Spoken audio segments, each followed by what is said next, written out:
Hello, everybody, and welcome back to the Fabled Upkeep. I'm your host, Freddie, joined by my co-host, Neil, Hey, how are you? and our co-host, Jared. Hey, friends.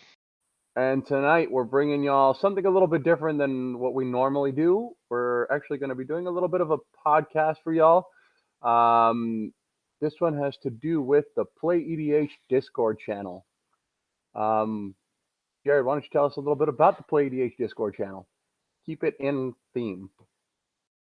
Sure. So, PlayEDH Discord, uh, for those who don't know, Discord is kind of like a community server application, I would describe it as, where um, people sort of come together, they create their own Discord servers.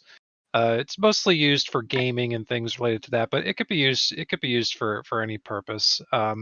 And I guess PlayEDH uses it for both, where it sort of brings people together to have conversations and things about Commander, but you can also use it as a way to actually play Commander games over webcam. So you would have to specifically either get an app on your phone or purchase a webcam itself and kind of set it up on a stand or purchase a stand. So you kind of have to create a setup to do it. But you can play Commander games online through webcam, and you can do it on a website called spelltable.com. This website, Spelltable, was created kind of in the middle of the pandemic as a way for people to play Magic with their paper cards, but still do it virtually. So it's kind of one of those stopgap things where people don't necessarily want to play Commander on Magic Online, even though you can. It's just not the same really as playing it with your own paper cards. So Spelltable was created out of that need of people getting the itch, the Commander itch to scratch, and PlayEDH was one of the servers that's been around the longest. I think they've been around since 2017, so several years before the pandemic even happened. But after the pandemic started, because it was around the longest, most people jumped onto the PlayEDH Discord server to start playing their games because it already had that established community, right? So it's been there the longest, has the largest established community, and so that's where the people go to play the Commander games, if I have it correct. Yeah, you definitely do. And I mean, yeah, let's talk a little bit about this pandemic that we've been going through since since March of last year. It's been one heck of a ride for everybody, I would imagine. Anybody who has been affected in a negative way, my condolences to y'all, and I hope everything works out. But to stick back onto the topic, I joined personally PlayEDH around the beginning of the pandemic, around end of March. I believe it was you, Jared, who told us all about it, and I was super excited about joining a community to be able to go and play some Commander and be able to enjoy my hobby that had been stripped away due to not to having to social distance and not knowing what the pandemic was all about back then. And I must say, PlayDH did a lot of things right back then. It was growing exponentially. I remember it was nonstop. Every other day there would be like, I don't know, anywhere from 50 to 100 people joining a day, and it's been growing ever since. Um, Definitely had some fun times over there. We met Neil on the channel over there, right, Neil? Yep. Yeah, I think we got lucky enough and played in a game. Um, I mean, I think I joined probably around the same time as you did, Freddie. I think I'd heard it uh, through the grapevine, and I was kind of searching Google for and it'd be nice to be able to play EDH not through Magic Online, but with paper cards because anybody who has an extensive collection, there's a lot of money, right? So you want to be able to use the cards that you paid for, right? And it was kind of a nifty thing that took off once the pandemic started. And like you said, it was I had a lot of good times, a lot of good games, but also a lot of bad games too. Oh, plenty of them. I mean, who doesn't ever have a bad game in Magic? I mean, or EDH. Oh yeah, absolutely, it happens at the store too, for sure.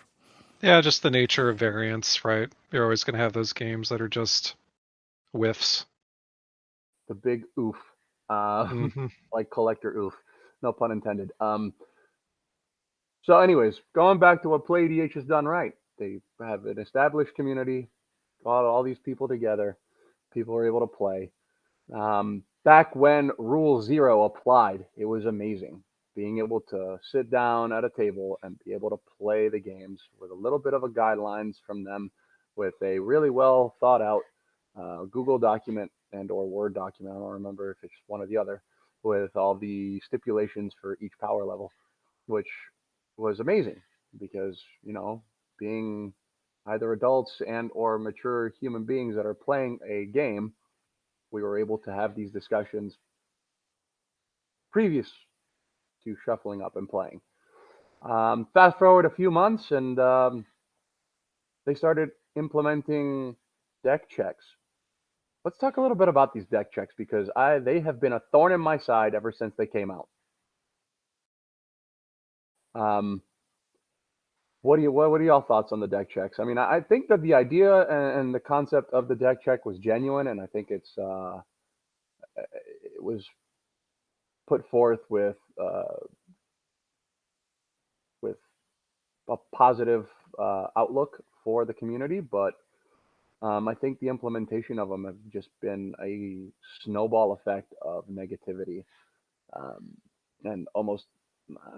Actually, I'm not even going to say almost. I'm definitely going to use the word oppressive. I can't believe that I'm being told how to play a game um, in a group that's supposed to be open to the public. As far as I know, that it's a privately owned Discord channel, so they can do what as they please. But they are definitely um, showcasing their channel as an open to all and accepting channel.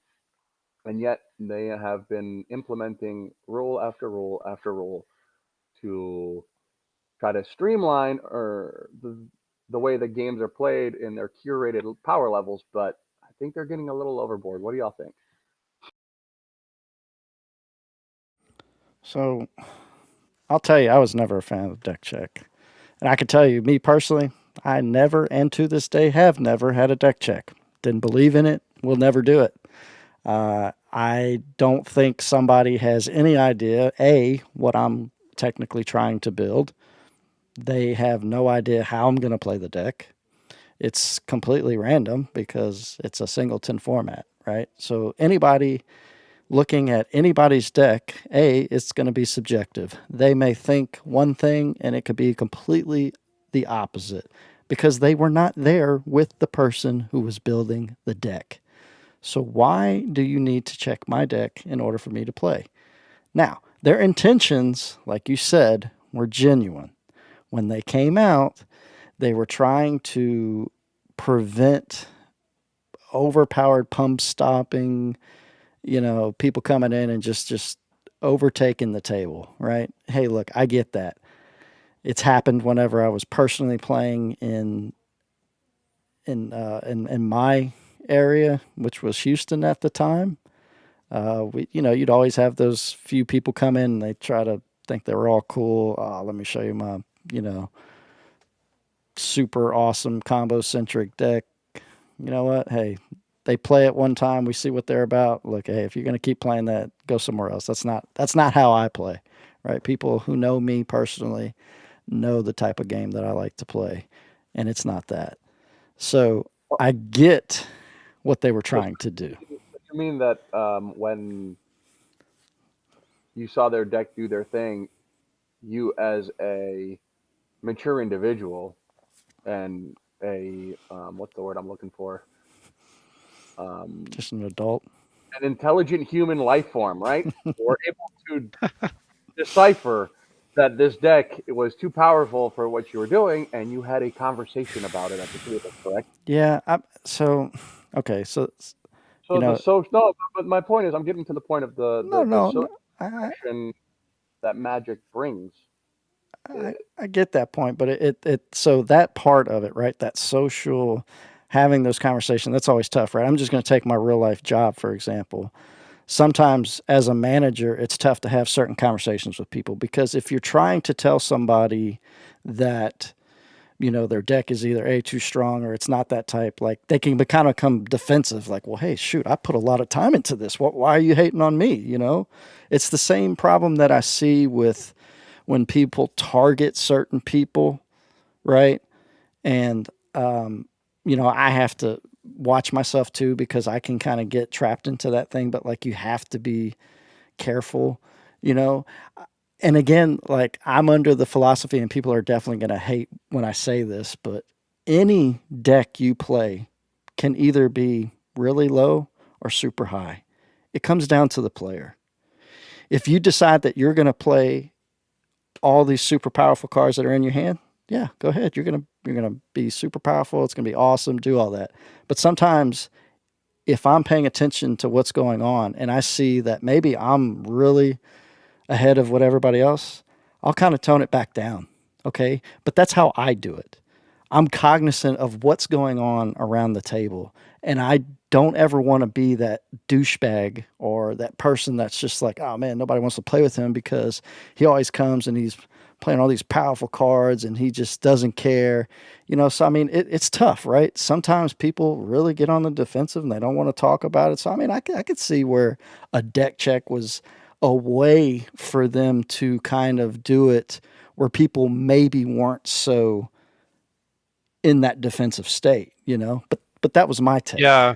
Yeah, and actually it's interesting that you say that, Neil, because I could be mistaken, but I believe that sandbagging, if people catch you sandbagging on PlayEDH, you could be banned for that. So they actually promote the opposite thinking where they want you to play your best spell all the time and try and beat people as fast as possible. That's what they want. I'm sorry, I didn't even realize that that was a thing. I'm pretty sure it is. I think I looked up the rules the other day, and that was one of the things, right? If they catch you sandbagging, which is what that's called, right? If you have like, a really good answer in your hand and you don't play it, you could actually get banned for that. Really, are they playing the deck for me? You know what I mean? Like, what if I decide that that is not something that I value as a priority number one threat, and I want to have an answer for something? I mean, how would they know you're sandbagging? That's what I'm saying. Like, that's crazy. But I That, know Well, I you're right. I mean, know it is it's a rule. I've seen it before, and that's kind of another thing that I don't like. But again, a lot of people probably don't like that at all, right? I'm definitely one person that is, and that's just me. I've always been kind of cognizant of people and how they react to certain things, so I try to adjust on the fly, right? So I'm not saying that's the right way to do it, but that's just how I kind of handle situations like that. Because again, and this is just my philosophy, when I come to play a game, I am there to have a good time, right? I've been playing Magic for a really long time. And one thing that really brought me into EDH was just having all my friends there, the social aspect, a lot of the things that is what made Commander so much fun. Playing those big splashy cards that you don't get to play in any other format, right? That is what I come to do. And I don't want to, I mean, there's enough rules as it is in Magic, right? I mean, it's the most complex game out there. Don't add more stuff to it, right? We're there to sit down. People have lives now. You're older. You got all these different things that you have to do. Let's let's come and let's play, right? That's kind of my take. oh no, absolutely. And to talk about the deck checks again, if I'm not mistaken, if I remember, at some point they had deck checks. They wanted you to do deck checks, but you were still able to play without having a deck check done. Then let's fast forward a little bit further, and let's get into when the Spellbot got implemented into PlayEDH, and how Spellbot also implemented the power levels within its programming, so that if you did not have your deck checked, you were no longer allowed to play. How right, but that unintended. was just for the curated channels. You could still do LFG custom, but unfortunately, that's where all the pub stompers go. So, good luck ever even competing in one of those kind of pods. Well, I mean, I think that again, that's the power level thing. I don't think you would ever get away. I mean, look at how much trouble. I mean, if you go out and just view Commander as a whole, right? The number one issue is that nobody can come up with a way to effectively decide a power level of any deck. It can't be I, done. I agree. I agree. It cannot be done. It's very It is difficult, if not impossible. impossible to do because, again, a lot of it is subjective. A lot of it is based on what cards you get in your hand at what time. It's completely random. That is such a tough thing to do. So You know, therefore, go ahead. yeah, I was going to say, and actually, the Command Zone made a really good point about this recently. They had game nights with Cassius Marsh, and they were Mm-hmm. playing higher power Yep. decks, and they admitted, in like kind of the roundtable, just like Yep. the after episode where they talk about the Yep. game and how it went. They're like, you're never going to find a pod, even among higher power decks, where all the decks are evenly matched. Exactly. There's always going to be some that are better than others, but you have to play along with those power levels and recognize that amongst the table so that the whole table kind of plays around that strategy then where you all know which person that you should be targeting more. So you kind of naturally find that balance in the game as you see what cards people are playing. Yeah, no, that's a good point. I think, and they kind of did it themselves, right? In the game, if you, and spoiler warnings for people who obviously haven't watched it yet, you you do what Commander's all about, right? You're talking, you're having conversations with people, and they kind of three of them kind of group together to try to take down Cassius, right? Because his deck was extremely powerful, right? He was playing a Right. lot of powerful cards, and Tassiger is already a very powerful commander, right? So, you know, I think you have to, again, it kind of goes back to being aware of what's on the board, which is tough, right? Like if you're a new player, it is overwhelming with the amount of cards. I mean, there's over 20 something thousand cards in Magic, right? You can't possibly know every single combo and everything that's going on. So I mean, it comes with experience. As you play more and more games, you become aware of what is going on, what to look after.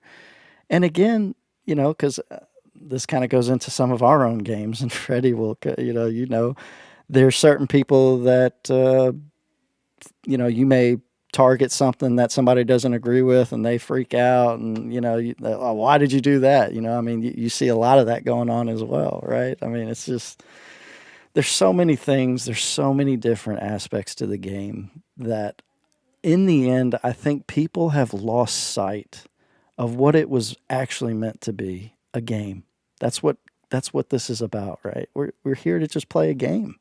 Stop taking everything so serious. If you want to be competitive, there's spots for that. Go play competitive EDH or go standard or modern. Like that's that area for that. But Commander was let's have fun, let's get everybody together, let's play some crazy games, let's see these weird interactions that you never get to see anywhere else in the game. That's what it was about, right? When Sheldon and all these guys made it, that's what I thought it was intended for, right? It was a side game for judges to kind of play around with and get away from that competitiveness, right? To step away from that standard area, you know? Yeah. The thing is, though, is that Commander has evolved beyond that, whether you want it to or not. In PlayEDH, they advertise that they're for the curated games. I don't know if that's something they added recently, but they say that they focus specifically on curated games. So that means that they want to divide everybody up into these different categories, and they want you to pick your lane and stick to it. Whatever lane that's deemed by the person that does your deck check, right? Because deck checks are now required to play in the lane areas of battle cruiser through, CEDH. And now there's 5 different areas. So you got the battle cruiser level, and then low, mid, high, and finally CEDH or maximum power, if you want to call it that. Now, let's discuss these power levels a little bit because this is something that even before they started forcing people to get deck checks to play in the different lanes, I never understood the explanations of these power levels. So let's just start off with battle cruisers. So I think that their definition of battle cruiser is all over the place. Now that's kind of funny because to me battle cruisers is really simple, but okay, this is what they say. So they say that battle cruiser is the environment for your quote chair tribal decks, right? But they also say that all the decks should be at a minimum of an unmodified precon power. So you're telling me that my chair tribal deck, which I specifically made to be fun and weird, it has to be at the same level as a precon? I don't think that that's ever going to happen. I mean, I don't know what you guys think, but okay. And then get this. They also say that the following are okay for battlecruiser. They're allowed but rare. Okay, quote, allowed but rare. So combo and stacks are fine as long as they're allowed and rare. And even things like group hug are great in battlecruiser. So Elish Norn is fine, really, according to this. I think that this is wrong. I don't think combo stacks has a role at all in battlecruiser. That they should really be played in the higher levels, is what I think. I mean, yeah, I would imagine that I would be hopeful that their quote unquote mentors and or deck checkers, whatever they're called, are able to, you know, discern between an Elish Norn and a Ghostly Prison. That's my only hope. But who knows? Because I've had some deck checks that I'm like, you guys must be smoking some wonderful green herb there, guys, because you put my Vile Smasher Sakashima combo deck into low. I don't understand how that ever even happened, but that's me being salty about one particular instance. But it's a good example of Well, I'll tell you how it happened, right? Because next up is low power. Guess what's okay in low power? Infect, Enchantress, and Aristocrats. Uh, what? These are the type of strategies that are okay in your low power environments? I mean, the only way you're going to get those low power, quote unquote, is to specifically power down the strategy, right? When I think of Infect, Enchantress, and Aristocrats, I'm not thinking of a low power strategy. I mean, maybe, my thinking is incorrect, but when I'm thinking of low power, I'm thinking of just stuff like attack focus decks and that kind of thing.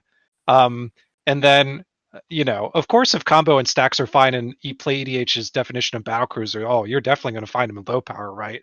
But the problem is that their definition of what they allow for combo is so confusing and vague that it's like, well, how do I even include it to even fit it within this definition of what's allowed in low power? It's like, well, you might as well try and avoid it at that point. But again, they're saying it's okay, so it's okay, but it's only allowed if I have to jump through these 10 different hoops. That for a newer player especially, that's got to be crazy confusing. I'm confused by it, and I'm like a veteran player. I think between us all together, we have like 50 plus 60 years of Magic experience. So yeah, I I'm right there with you. Yeah, and I mean, kind of going back to your battle cruiser thing. So, I have 4 kids, and I've taught each one of them how to play Magic. So, you know, when you're first learning how to play a game, I would say if you were to put a power level, you would most likely start at that battle cruiser mode. And I can promise you one thing: if you're training somebody or teaching somebody how to play Magic, I am not going to play stacks. I would never play stacks on a veteran just because why again? And I know there's some people that absolutely love that type of game. Great. Go sit somewhere else because you're not going to be playing with me. I can't stand that. And I think it's actually the same philosophy as Sheldon and those guys.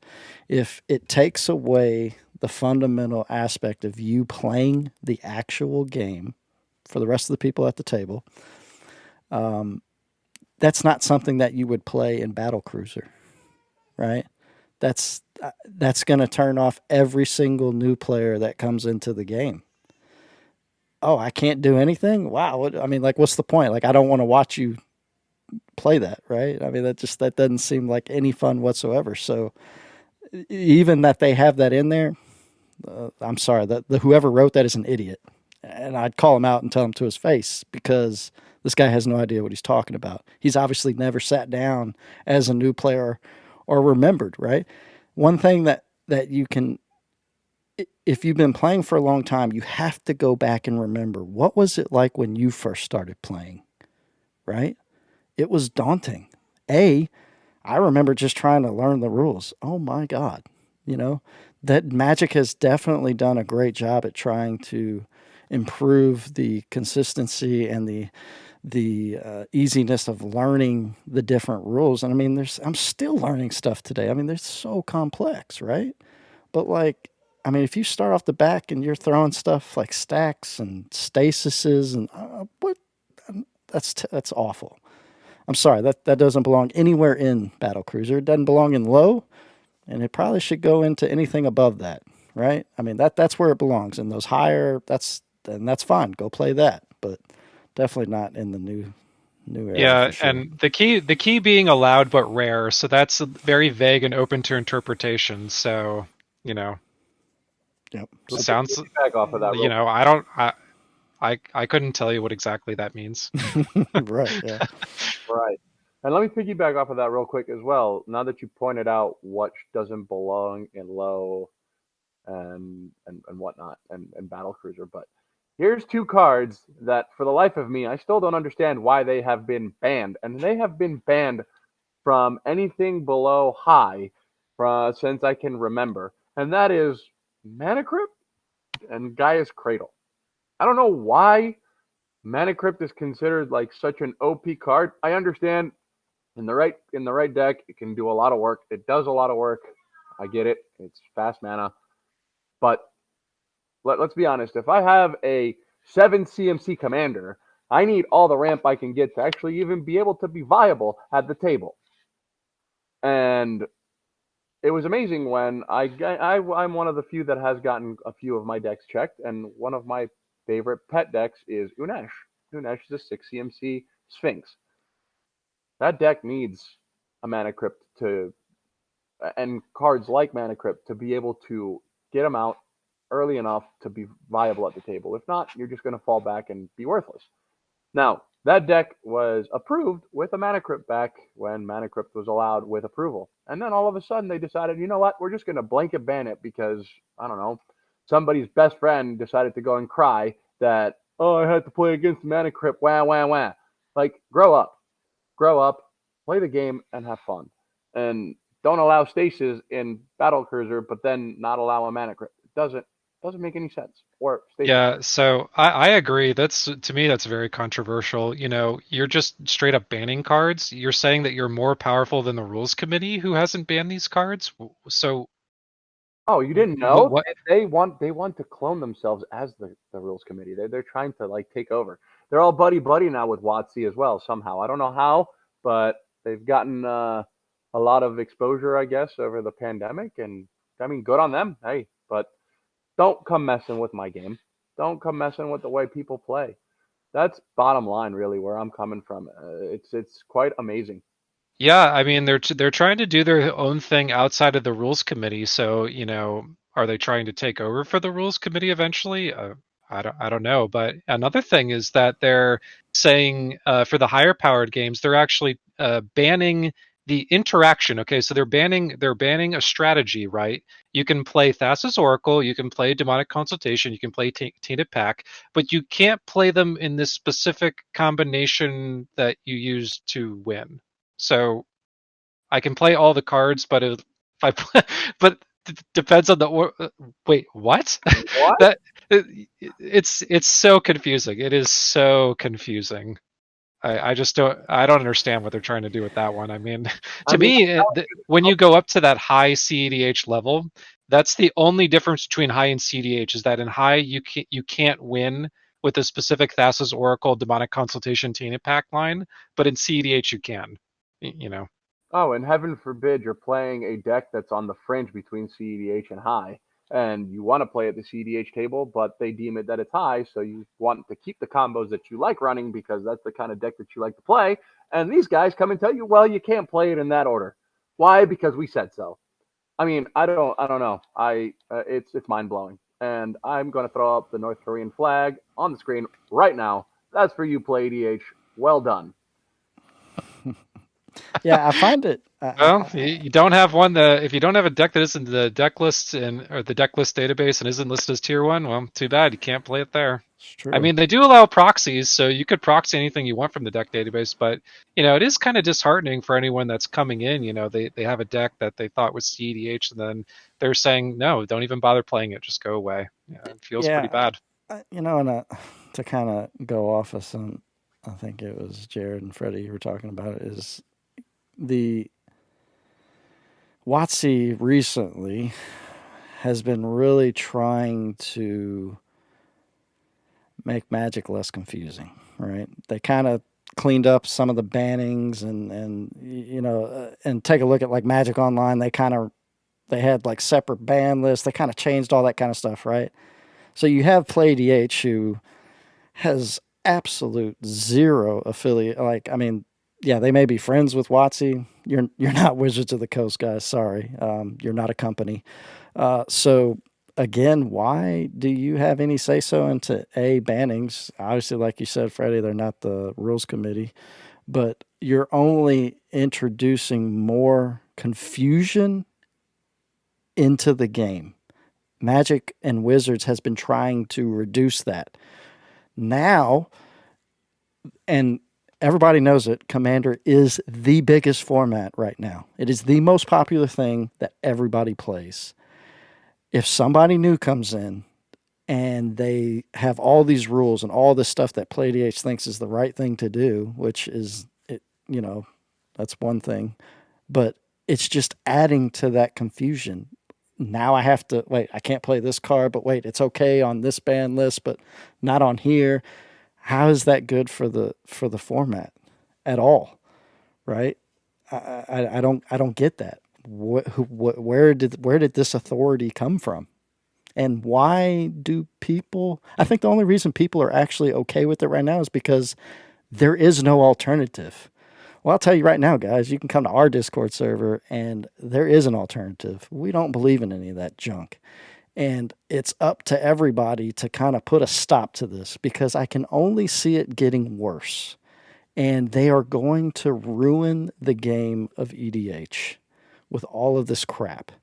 I've never seen somebody or a group of people just get on a power trip. I mean, that's what it is. It's absolutely ridiculous that we even have to be discussing this. That wasn't what it was intended to be. It was a place for people to come, hang out, and play EDH, right? It's the same thing. It makes no sense to me. You know what I think of when I think of these moderators and or admin from PlayEDH? Did y'all watch South Park? Yep. Don't. No, we're not monetized, so it doesn't even matter. Um, y'all know the gamer in the basement scene with when they were playing WoW? Please tell me I'll remember that when they did the whole World of Warcraft thing. Yeah, when Cartman was playing. Yep, I remember that. Got Mm-hmm. all massive, and then they had that the I think he was like a wizard or something that was Mm-hmm. goatee. That's what I think of. That's them. Like they are. I don't know. They must hate something about their lives because they're trying to like really rain on everybody's parade, and it's quite sad because, like I said before at the beginning of this whole thing, they had a great concept going for them, Mm-hmm. and I the agree. began, and I think they let the air go way too big in their heads, and their heads are about to pop at how big they are. Um, but something else that I want to point out to them: don't forget that the pandemic is coming to an end, guys, and then LGSs are going to start opening back up, and people are going to go and play with their friends in person, and channels are going to shrink. Yours is going to shrink, and keep it alive. Drop some of these rules, or please, like just let people breathe, let people have fun, and let people express themselves in the way that they build their decks. Don't tell anybody what they can and cannot do with their cards in their collection. And if you want to, and you want to continue down this path, then don't promote yourself as a open to all place because you're not. You're not inclusive. You claim you are, but you're not. That's all I have to say on the matter. Um, oh yeah, and before we go, I wanted to thank you again for giving us the content creator um, tag a month prior, telling us that our content was genuine and fresh. And because I had the audacity to open my mouth in general chat and say that I thought that your changes were quote unquote oppressive, you guys decided to not allow us to have a content creator slot on your channel. So, way to oppress people even more. and cue the North Korean flag, cue the North Korean anthem, and then let's throw some PlayEDH up there. That is all, everybody. Thank you very much for joining us tonight. We're the Fabled Upkeep again. Please like, comment, subscribe, and come join us on our Discord, where we do not oppress you and we do not ruin your hopes and dreams. Thanks again. Have a good night. Have a good one.